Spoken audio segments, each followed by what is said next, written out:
அதிகாரம் 18. எலியாவும் பாகாலின் போலி இறைவாக்கினரும். பல நாட்களுக்குப் பிறகு பஞ்சத்தின் 3ஆம் ஆண்டில் ஆண்டவர் எலியாவிடம், நீ போய் ஆகாபு முன் நில், நான் நாட்டில் மழை பெய்ய செய்வேன் என்று கூறினார். அவ்வாறே எலியா போய் ஆகாபு முன் நின்றார். அப்பொழுது சமாரியாவில் பஞ்சம் கடுமையாயிருந்தது. அரண்மனை கண்காணிப்பாளரான ஒபதியாவை ஆகாபு தன்னிடம் அழைத்தான். ஒபதியா ஆண்டவருக்கு மிகவும் அஞ்சி நடந்தவர். ஆண்டவரின் இறைவாக்கினரை இசபேல் அழிக்க முயன்றபோது அவர்களுள் 100 பேரை குகைக்கு 50ஆக மறைத்து வைத்திருந்து அவர்களுக்கு அப்பமும் தண்ணீரும் அவர் கொடுத்து வந்தார். ஆகாபு ஒபதியாவிடம் நாடெங்கும் சென்று எல்லா நீரூற்றுகளையும் நீரோடைகளையும் பார்ப்போம், ஒருவேளை குதிரைகளுக்கும் கழுதைகளுக்கும் உயிர் வாழ தேவையான புல் கிடைக்கலாம், நம்முடைய கால்நடைகளை நாம் இழக்க வேண்டியிராது என்றான். சுற்றி பார்ப்பதற்கென நாட்டை பிரித்து கொண்டபின் ஆகாபு ஒரு வழியிலும் ஒபதியா மறுவழியிலும் சென்றனர்.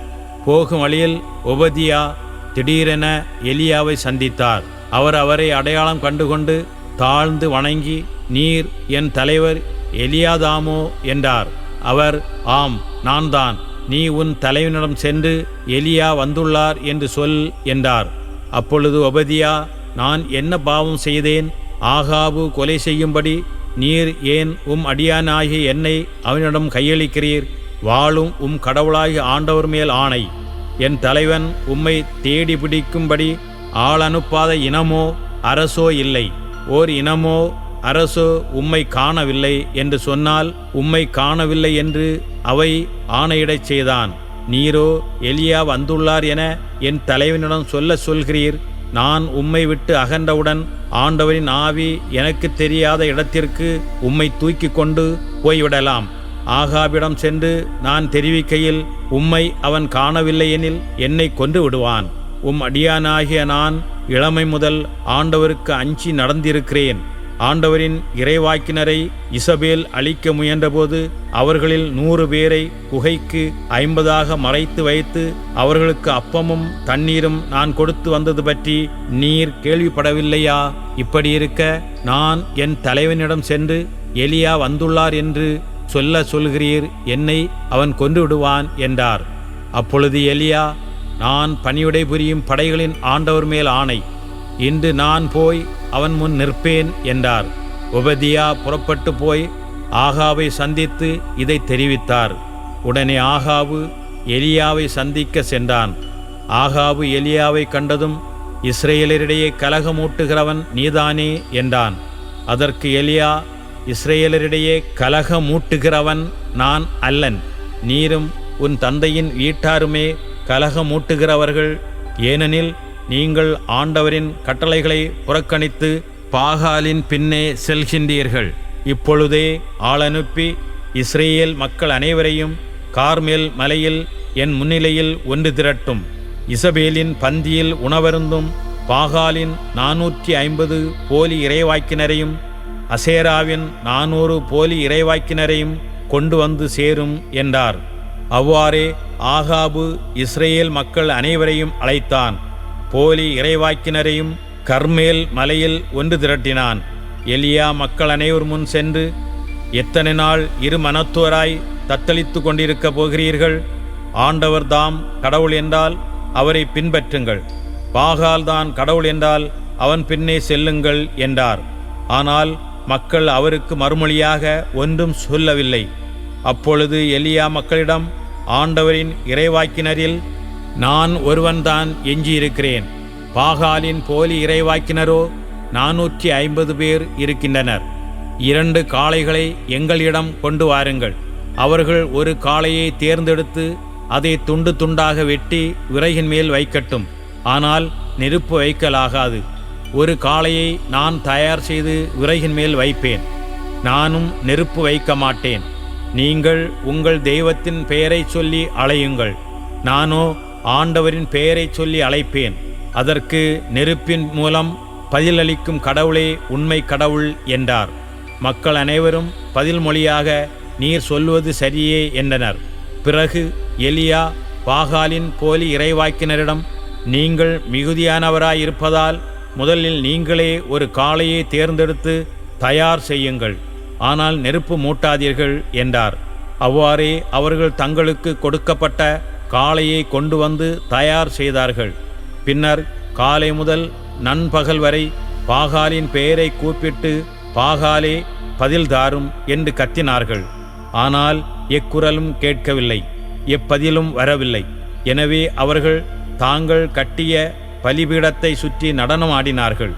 நண்பகல் வேளையில் எலியா அவர்களை கேலி செய்து, இன்னும் உரத்த குரலில் கத்துங்கள், அவர் ஒரு தெய்வம் அல்லரா?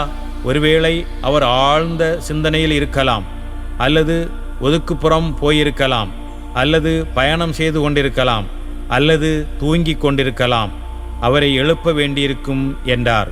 எனவே அவர்கள் இன்னும் உரத்த குரலில் கத்தினார்கள். தங்கள் வழக்கப்படி வாளினாலும் வேலினாலும் இரத்தம் கொட்டும் வரை தங்களையே கீறி கிழித்து கொண்டார்கள். பிற்பகல் ஆயிற்று.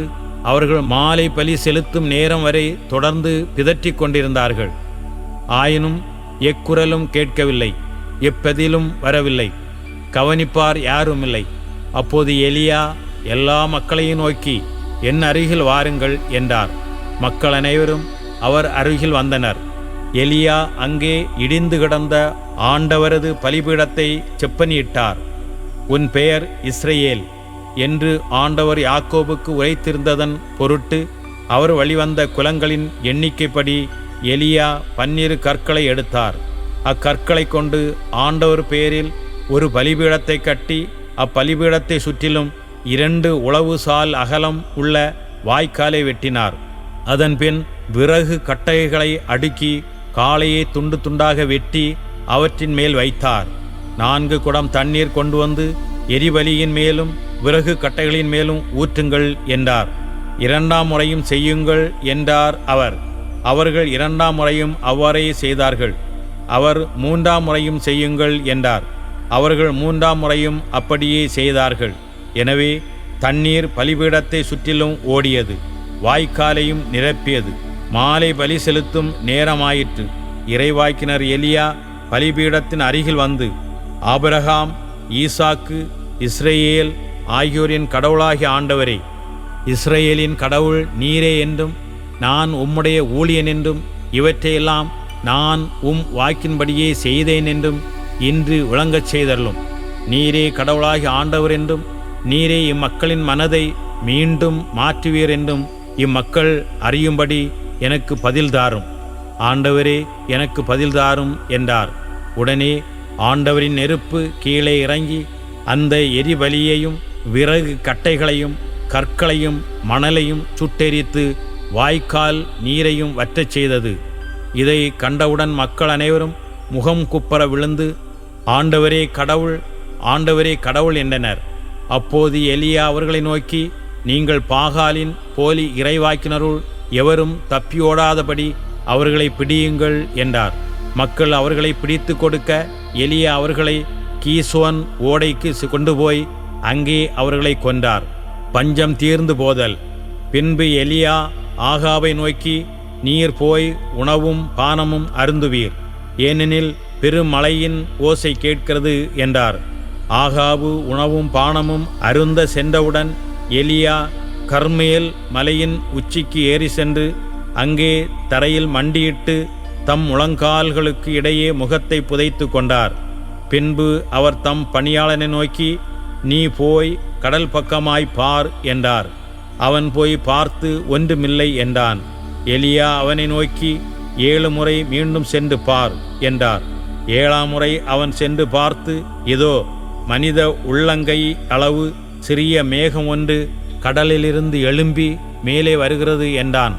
அப்போது எலியா அவனை நோக்கி, நீ போய் ஆகாபிடம் மலையில் அகப்பட்டு கொள்ளாதபடி தேரை பூட்டி போய்விடும்படி சொல் என்றார். இதற்கிடையில் வானம் இருண்டது, கார்மேகம் சூழ்ந்தது, காற்று அடித்தது, பெரும் மழை பெய்தது. ஆகாபு தேரில் ஏறி இஸ்ரேலுக்கு சென்றான்.